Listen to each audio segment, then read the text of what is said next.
Helaan nafas panjang terdengar dari seorang laki-laki berusia 35 tahunan yang tengah duduk menatap kerumunan orang-orang di seberang jalan. Beberapa polisi terlihat tengah mengamankan tempat kejadian perkara penusukan, sibuk mengusir orang-orang yang dengan hebohnya mengambil gambar dari sang korban. "Kau tak ikut ke sana?" tanya seseorang dari arah belakangnya. Buat apa? Untuk mengambil gambar-gambar korban, lalu dijadikan status di grup WhatsApp atau yang lainnya, ujar lelaki itu tanpa menoleh pada lawan bicaranya. Setidaknya itu bisa untuk meningkatkan kepopuleranmu, bukan? Mau kosong, ujar si lelaki seraya menoleh ke belakang. Namun tidak terlihat siapapun di sana. Hanya dedaunan yang berterbangan dihembus angin yang terasa sangat dingin kala itu. Sirine mobil ambulans terdengar dari arah kejauhan. Si lelaki itu pun langsung mengusap tengkuknya, lalu beranjak dari duduknya, berniat untuk pergi meninggalkan tempat itu. Namun, langkahnya seolah terhenti begitu ia mendengar suara seseorang memanggilnya dengan lirih. Seorang lelaki dengan pisau yang menancap di bagian perutnya terlihat berdiri beberapa meter dari tempat kejadian perkara itu. Lagi-lagi, lelaki itu menarik nafas panjang. Ia tahu jika sosok itu bukan lagi manusia dan dari pakaiannya, dialah korban terbunuh dari penusukan tadi. Tidak. Aku tidak melihatnya. Batin si lelaki itu, lalu ia pun melanjutkan langkahnya. Meskipun saat itu seluruh tubuhnya terasa gemetar. Sekitar 5 menit berjalan, ia pun sampai di sebuah pangkalan ojek. Dan di sana tinggal seorang bapak-bapak tua yang kemungkinan berusia 50 tahunan tersenyum ramah menyambutnya. "Ke terminal, Pak," ujarnya tanpa basa-basi, dan bapak-bapak tukang ojek itu pun mengangguk sembari memberikannya sebuah helm yang di beberapa bagian sudah terkelupas. "Tujuannya kemana, Pak?" tanya si bapak. "Ke terminal, Pak, mau pulang." "Oh, di sana itu tadi ada orang berkelahi. Ramai sekali orang-orang ke sana." "Ya, yang satunya sudah meninggal, Pak," jawab si lelaki itu. Innalillahi. Obrolan pun akhirnya terputus sampai beberapa saat kemudian mereka berdua pun mulai memasuki area terminal. Beberapa bus terlihat terparkir di sana dan ada juga beberapa tempat bus yang kosong. Terlihat juga beberapa warung yang nampak dikerumuni pembeli. Setelah membayar ongkos ojeknya, si lelaki itu pun lantas berjalan ke sebuah warung yang berada tidak jauh dari loket bus. "Kopinya satu." Ya, laki-laki itu bernama Hakim. Ia sudah lebih dari 5 tahun merantau dan baru sekarang dia akan pulang ke kampung halamannya. Setelah berhasil selamat dari kecelakaan yang hampir menewaskannya 15 tahun silam, penglihatan Hakim pun mulai menjadi aneh. Ia sering melihat sosok-sosok yang tidak diinginkannya, entah itu di tempat yang sunyi ataupun ramai, bahkan di setiap persimpangan jalan. Seperti tadi contohnya, saat ia diajak bicara oleh sosok yang tak terlihat dan dipanggil oleh korban penusukan yang tidak selamat. Suara gelas yang diletakkan di atas meja dan suara lembut si penjual kopi membuyarkan lamunannya kala itu. Hakim pun menarik gelas itu pelan-pelan. Lamunannya pun kembali berlanjut. Kali ini dia memikirkan tentang sosok perempuan yang pernah dilihatnya beberapa hari lalu. Ya, perempuan itu berambut panjang, kulitnya berwarna merah seperti habis tersiram air panas, dan senyumannya begitu sangat mengerikan. "Mau kemana?" tanya seseorang yang tiba-tiba saja langsung duduk di sebelahnya. Hakim sedikit gugup ketika beradu pandang dengan orang yang duduk di sebelahnya tersebut. "Saya mau pulang, Bu." "Pulang?" "Iya." "Mati?" "Pulang itu artinya mati." "Oh, bukan. Maksud saya bukan itu. Saya mau pulang kampung ke kampung halaman saya, Bu." Tidak ada jawaban dari si ibu-ibu yang terlihat aneh tersebut. Hakim yang merasa kurang nyaman dengan kehadiran wanita parubaya itu pun lantas berpindah tempat duduk. Si ibu itu tidak begitu mempedulikan kepindahan Hakim yang terlihat menjauhinya.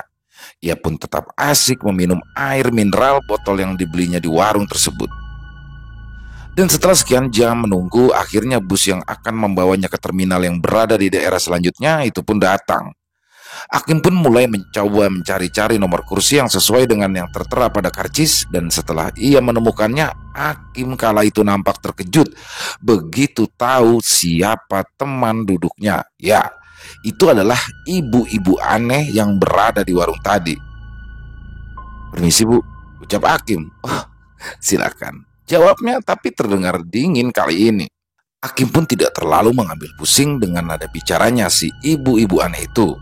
Ia pun lalu duduk dan menatap keluar jendela. Guruh, suara mesin bus yang memulai perjalanan pada malam itu membuat beberapa penumpang terlihat mulai bersemangat. Namun, sekitar pukul 1 dini hari, si ibu-ibu itu mulai berbicara aneh lagi. "Sebentar lagi mati. Sebentar lagi rusak," gumamnya berulang-ulang. "Bu, sadar Bu." Akim berusaha menenangkan ibu-ibu itu yang rupanya dalam keadaan setengah sadar. Bruk! Kepala Akim tiba-tiba terseruduk ke kursi penumpang lain karena sopir bus yang mengerem secara tiba-tiba setelah terdengar suara ledakan. Beberapa penumpang lain pun nampak berdiri dengan raut wajah kaget dan saling bertanya-tanya tentang apa yang barusan saja terjadi pada bus itu. "Bannya pecah!" teriak si supir bus. Seketika terdengar keluhan dari para penumpang. Akim pun kala itu berjalan keluar, meninggalkan ibu-ibu aneh yang kini sudah sadar. Si sopir bus pun nampak berusaha untuk mengganti ban dengan dibantu oleh Akim dan juga beberapa kernet. Sementara para penumpang yang lain pun terus menggerutu. Setelah beberapa saat kemudian, bus pun akhirnya bisa melanjutkan perjalanan kembali. Akan tetapi, baru sekitar setengah jam perjalanan, bus itu malah mendadak mogok lagi, dan kali ini bukan bannya yang bermasalah, tapi entah kenapa bus itu tetap tidak mau menyala mesinnya. Dan saat itu mereka semua berada tepat di depan pekuburan yang terpampang jelas foto-foto pemilik makam semasa hidupnya.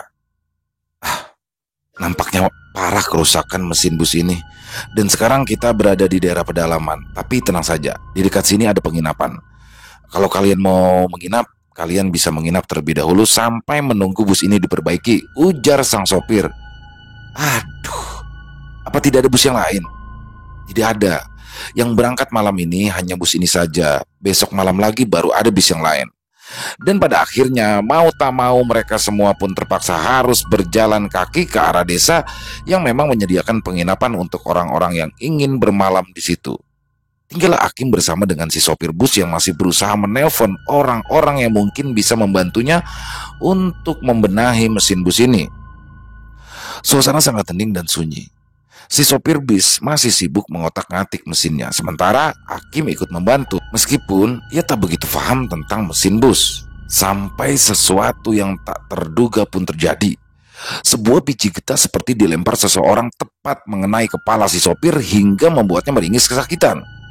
Akim pun dengan sigap mengarahkan senternya ke segala arah, bahkan ke area pemakaman, dan jantungnya pun mulai berdetak sangat cepat begitu ia melihat dua anak kembar yang tidak berpakaian tengah tertawa-tawa menatapnya dari pekuburan. Ia tahu jika anak-anak itu pastilah bukan manusia biasa. Tentu saja, anak manusia mana yang berani jam 1:30 dini hari memasuki area pemakaman dengan tidak memakai sehelai benang pun di tubuhnya. "Kita masuk ke dalam saja. Perasaanku sudah tidak enak," ajak si supir. Dan saat akan mengambil minuman kaleng dan beberapa snack di dalam tas yang berada di kursinya, Akim kala itu melihat seorang perempuan tengah duduk di bagian belakang kursi bus. Kepalanya menunduk dan rambut panjangnya pun menjuntai menutupi wajah. Akim tak ambil pusing. Ia mengira dia adalah salah satu penumpang yang tidak pergi meninggalkan bus. Namun, dari cara berpakaiannya yang masih mengenakan tapih bahalai untuk bawahan, terlihat sudah sangat kuno. Apalagi bila dikenakan untuk berpergian jauh menaik ke bus yang tempat naiknya saja cukup tinggi. Rasanya aneh saja kalau memang ia, pikir Hakim. Setelah mengambil minuman dan beberapa snacknya untuk makan bersama si sopir, Hakim pun mulai berjalan kembali menuju arah kursi depan di dekat sopir. Namun, ketika ia menoleh ke arah kursi belakang, perempuan yang tadi ia lihat sudah tidak ada. Hakim menarik napas panjang, lalu ia pun berjalan dengan cepat menuju ke arah depan. "Ini Pak, minum dulu." "Wah, terima kasih. Padahal saya juga punya minuman." Cukup lama mereka mengobrol ke sana kemari sampai dari arah kejauhan pun mulai terlihat seseorang yang berlari menuju bus. Rupanya dia adalah sopir pengganti yang sebelumnya pergi mengantar para penumpang ke penginapan. "Ada apa?" Napasnya tersengal-sengal sampai ia pun tak bisa menyelesaikan perkataannya. Ini, minum dulu." Lalu setelah sedikit lebih tenang, dia pun akhirnya mulai bercerita. "Daerah ini rawan perampokan, makanya jarang ada mobil-mobil yang lewat sini. Kata yang punya penginapan, lebih baik bisnya kita tinggal saja daripada kita nanti kenapa-napa." "Begal maksudnya?" "Ya, seperti itulah sejenisnya." "Oh, kita tidak bisa pergi begitu saja, karena barang-barang bawaan penumpang adalah tanggung jawab kita. Tapi ini juga menyangkut keselamatan kita. Tenang saja, sebentar lagi pagi dan biasanya jam operasi begal ada di antara pukul 11 malam sampai pukul 2 dini hari. Jadi, aku akan tetap di sini. Silakan saja kalau kalian berdua mau ke penginapan," jawab si supir bus. Waktu kala itu terasa berlalu dengan sangat lambat di tempat itu. Mereka bertiga akhirnya tenggelam dalam pikirannya masing-masing. Hingga sekitar pukul 4 subuh, rombongan truk pun singgah di dekat bus. Beberapa sopirnya turun dan terlihat saling berjabat tangan dengan si sopir bus. Para sopir truk itu juga mulai membantu untuk memperbaiki mesin bus. Suasana yang semula hening kini mendadak ramai dengan kedatangan sopir-sopir truk yang baik hati.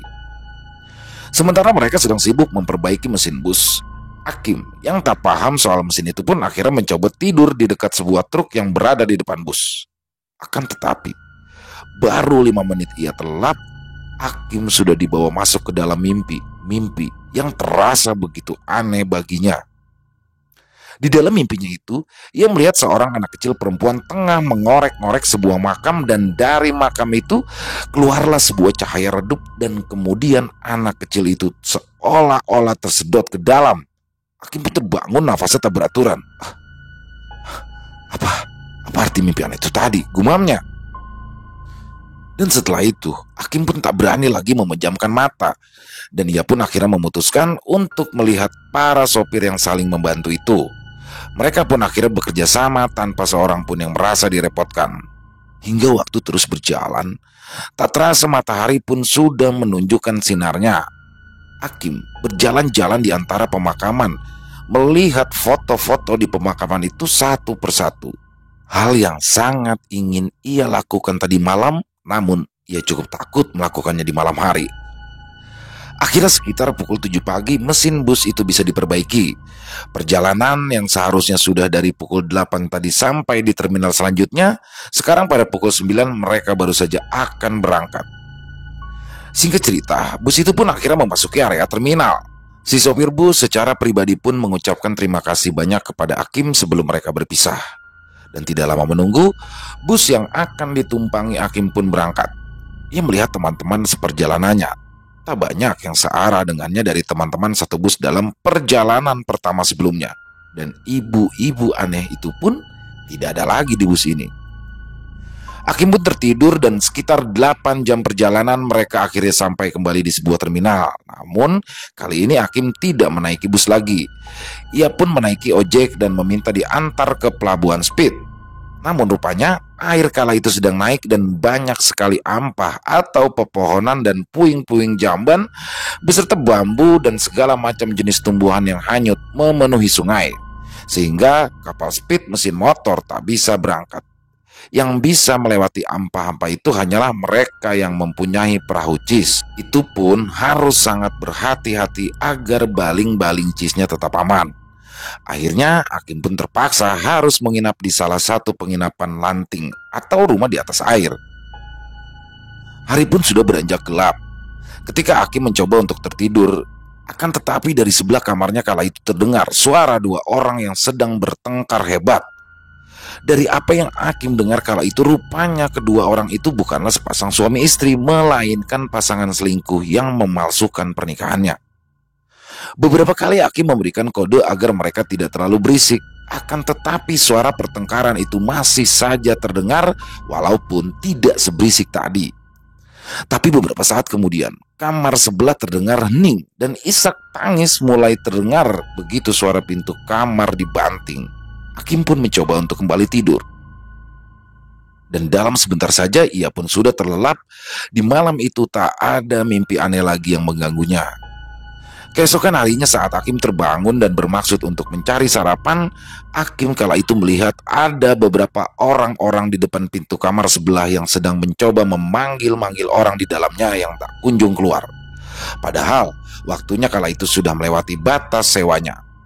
Hakim juga mendengar ada seseorang yang mengusulkan untuk mendobrak pintu tersebut. Setelah beberapa saat dibuka paksa, akhirnya pintu kamar penginapan itu pun terbuka. Orang-orang yang berada di sana nampak terkejut dan terdiam seribu bahasa. Seorang wanita sudah tergantung dengan ikat pinggang yang mengikat lehernya.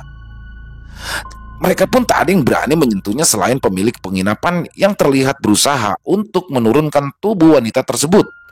Dengan adanya seseorang yang bunuh diri di penginapan itu, tentu saja akan membuat penginapan tersebut menjadi sepi nantinya. Di dalam pojok kamar, Hakim melihat wanita yang sama tengah berdiri dengan ikat pinggang di lehernya. Wajahnya terlihat begitu sedih. Sebagai orang yang berada di sebelah kamar pasangan itu, tentu Hakim pun ditanyai tentang apa yang ia dengar semalam. Dan dengan jujur, ia pun menceritakan semua yang telah ia dengar tanpa mengurangi ataupun menambahkan cerita. Beberapa orang pun terlihat menyudutkan si pemilik penginapan yang kurang teliti pada identitas setiap tamu, sehingga pasangan yang bukan suami istri pun bisa bebas tidur di sana melakukan hal-hal yang tidak senonoh. Setelah menjadi saksi dan berhari-hari tinggal di desa itu, Hakim pun akhirnya diperbolehkan untuk melanjutkan perjalanannya. Ada apa di akhir perjalananku ini? Kenapa rasanya banyak sekali hal-hal yang tak seharusnya kulihat terjadi di sepanjang perjalanan pulangku, ujar Hakim dalam hatinya. Sembari ia terus menatap keluar mesin motor yang sedang berjalan melawan arus sungai tersebut. Mau kemana? Tanya seorang laki-laki yang lebih muda darinya. Pulang kampung, jawab Hakim singkat. Sama, saya juga. Oh iya, sesama teman perjalanan, kenalkan, nama saya Ari. Nama saya Hakim. Dalam sekejap saja mereka berdua pun akhirnya mulai akrab. Sudah 5 tahun aku merantau dan baru sekarang berani pulang, jawab Hakim atas pertanyaan Ari. Oh ya, saya pun juga sama. Setelah setahun jadi buronan calon mertua, baru sekarang saya berani pulang. Hah? Ari pun kala itu cuma tersenyum menanggapi Hakim yang nampak bingung dengan perkataan dirinya tadi. Dan sekitar pukul 2 siang, mesin motor yang membawa mereka akhirnya sampai di pelabuhan kecil. Dan dari desa itu, sekitar beberapa kilo lagi merupakan kampung halamannya Hakim. Jalanan menuju ke atas atau tempat menunggu mobil-mobil perusahaan yang bisa ditumpangi dipenuhi batu-batu yang tajam. Sehingga beberapa kali ia pun hampir terjatuh. Hakim pun berjalan pelan berdampingan dengan Ari yang terus saja mengoceh sedari tadi. Dan saat Hakim sedang memegangi lututnya yang terasa sakit, tiba-tiba saja tubuh Ari terjatuh, diiringi dengan suara teriakan melengking dari seorang pria. Ya, Ari beberapa kali dibacok dengan sebuah parang. Hakim terpaku dengan mata yang melotot kaget. Ia bahkan tak bisa berteriak ketika melihat teman seperjalanannya itu dibacok parang hingga darahnya mulai terlihat membanjiri batu-batu di jalanan tersebut.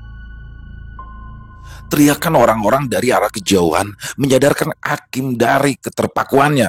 Jangan! Teriak Hakim dan akhirnya cas! Parang itu ditebas oleh si pelaku dan tepat mengenai tangan kanan Hakim hingga mengakibatkan 4 jarinya putus ketika nafas Hakim tersengal. Matanya melotot menatap tangan yang kini sudah berlumuran darah.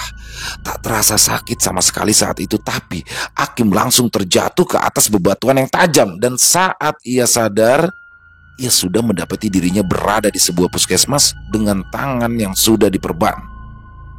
Dan di saat itulah, barulah ia mulai merasakan rasa sakit dan nyeri pada tangannya itu. Tubuhnya gemetar. Meskipun sudah cukup tua, Hakim kala itu menangis sesenggukan bagaikan anak yang masih berusia 5 tahun. Di ujung ruangan, kala itu ia melihat Ari yang berdiri dengan wajah yang pucat, tubuhnya berlumuran darah. Hampir 7 tahun, Hakim mengalami syok berat atas kejadian pembacokan tersebut. Setiap kali ia mengingat hal itu, ia selalu menangis sesenggukan. Dan Ari meninggal di tempat kejadian. Sementara pembunuhnya pun sudah ditahan dengan ancaman hukuman 15 tahun atau seumur hidup.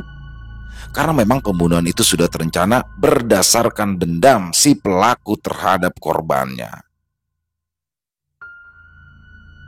Selesai. Wow, ya itu dia kisahnya teman-teman, luar biasa. Jadi padat, singkat, tapi dapat ya kesan horornya. Jadi di sini admin coba memberikan kesimpulan ya tentang kisah yang tadi barusan kita bawakan. Jadi Hakim ini adalah orang yang bisa melihat ya indigo lah ya, bisa melihat makhluk yang tak kasat mata atau seperti korin orang-orang yang sudah tidak ada. Dan dicontoh di akhir kisah tadi, ketika dia sadar di puskesmas, dia melihat sosok Ari di ujung ruangan, padahal Arinya sudah tidak ada. Wah, luar biasa. Dan Om Ras, makasih banyak ya atas kisahnya yang luar biasa ini. Dan mungkin hikmah yang bisa diambil dari kisah ini adalah ya, yang pertama adalah ketika kita bepergian jauh, ya selayaknya kita melakukan hal-hal yang normal saja selayaknya penumpang ya, atau orang yang dalam perjalanan jauh. Janganlah kita ikut campur ya, atau kalau bahasa anak sekarang kepo dengan permasalahan orang. Udah jalan-jalan aja, sekedar teman ngobrol ya teman ngobrol aja. Jadi ya contohnya ketika Hakim tadi ikut membantu supir dalam memperbaiki mesin, padahal dia sendiri tidak mengerti ya. Jadi ya nggak usah, nggak perlu. Saya juga kebetulan sering juga dulunya ya berpergian jauh, entah menggunakan bis atau kereta, ya berusaha selayaknya saya, senormalnya saja, lakukan sesuai dengan porsi kita. Mungkin itu sih hikmah yang bisa kita ambil ya dari kisah barusan. Dan buat teman-teman mungkin yang punya komentar lain, silakan yuk bisa ditulis di kolom komentar. Dan buat yang suka dengan videonya bisa diklik tombol jempol, tombol like-nya. Dan buat teman-teman yang mungkin ada kisah, silakan bisa dikirim kisahnya melalui email maupun nomor telepon. Dan semoga bisa kita bawakan ya setelah melalui revisi. Ya, yang belum subscribe jangan lupa diklik tombol merah subscribe-nya, jangan lupa loncengnya juga diklik agar teman-teman selalu bisa mendapatkan notifikasi dari konten-konten yang